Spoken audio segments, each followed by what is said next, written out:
Welcome to Let Me Fix This. Enjoy the video. You start now, plug the iPhone into the computer and trust the host. Do not delay. Install and open Vysor on the desktop, then enable the system screen capture permission so Vysor can see the device. On Windows, confirm iTunes or Apple drivers exist. On Mac, allow QuickTime or screen recording access. Once done, pick your USB device in Vysor's device list. Make sure the phone is unlocked and stays awake during the initial connection step. Now focus on the core setup.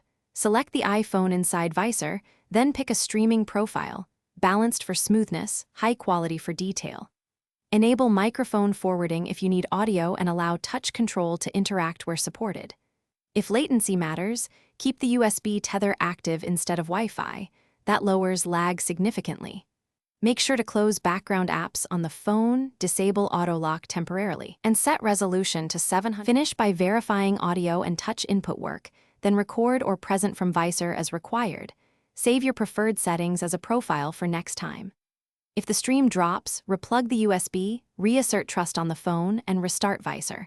Often a quick restart clears driver negotiation faults. Make sure system permissions, screen recording, microphone accessibility are granted. If problems persist, update Vysor and device drivers, then retry. This fixes most compatibility or permission-related failures.